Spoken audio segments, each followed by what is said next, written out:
Continuing with Mark chapter 2, verse 13 to 17. Once again, Jesus went out beside the lake. A large crowd came to him and he began to teach them. As he walked along, he saw Levi, son of Alphaeus, sitting at the tax collector's booth.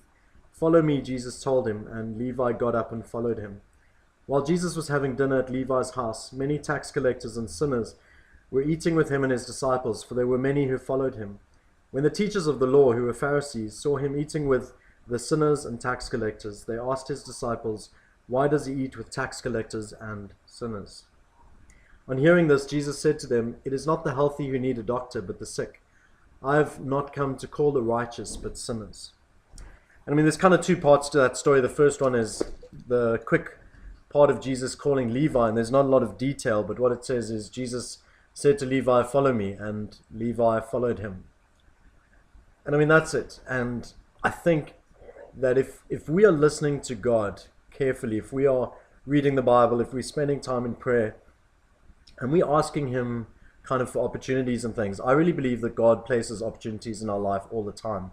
And when you get the kind of the tug of the Holy Spirit saying, "Hey, I want you to go and speak to that person. Hey, I want you to take your Christmas present money and use it to bless this family that you know don't even have the money to buy a meal. I want you to invite that lonely person no one likes to your place for Christmas," or whatever it is.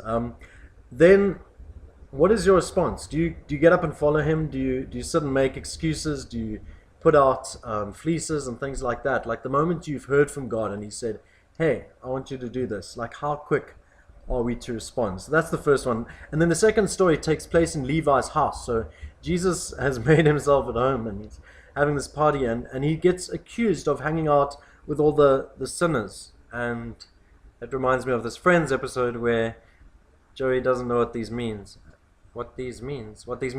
And it's totally unrelated to this. So anyway, and it's interesting because I think these are actually very important, coming to think about it, the sinners. Because it's the Pharisees, it's the teachers of the law who get it completely wrong. And so they are calling people sinners, but they are doing the ones sinning. They are the ones that are trying to put up boundaries between people and God. They are the ones that are trying to create an us and a them. These people are acceptable, those people are unacceptable.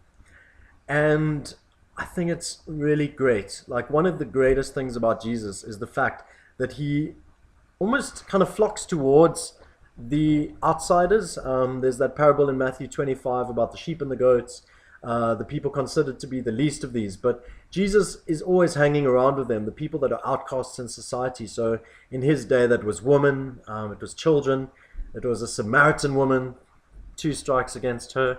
It was lepers who were condemned to live outside of town because their disease was so serious and they were unclean, and everything it meant about ritual and sacrifice and worship of God and how it would stop you from being allowed to do it. And so all the people that were kind of pushed away, Jesus hangs out with them, the drunkards, the prostitutes. Good Christian people are not meant to hang around with those kind of people. And it kind of goes in opposition to the bubble, the idea that as Christians, let us flock together, let's hide out in our churches so we won't be corrupted by the world. And what happens is you end up not being able to influence anyone because you only hang out with Christians. And so the likelihood is that if that's the case, the kind of Christians you're hanging out with are the ones that probably need to be influenced. But it really is in opposition to what Jesus did. He sought out people that nobody wanted to hang out with, that no one wanted to be with, and he partied with them, and he got a bad reputation because of it. And this is the Son of God, and he's like, I don't care about my reputation.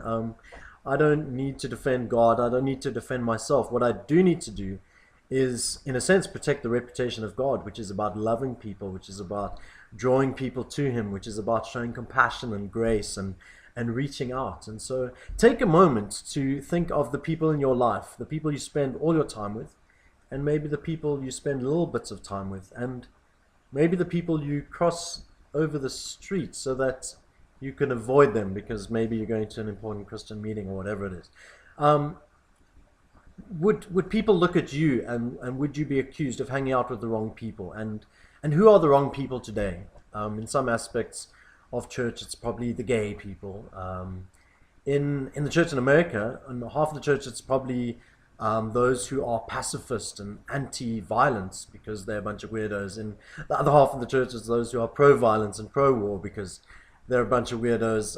It is the emerging church because they're bringing in new and scary things. Maybe it's Muslims, Buddhists, Hindus, people from other religions. Who are the people that are the wrong people, the ones we're not meant to be hanging out with? Because if Jesus was hanging out with them, then that's got to pose a question to us. And if we are hanging out with them, how are we treating them? Are we giving them a little bit of money so they'll go away?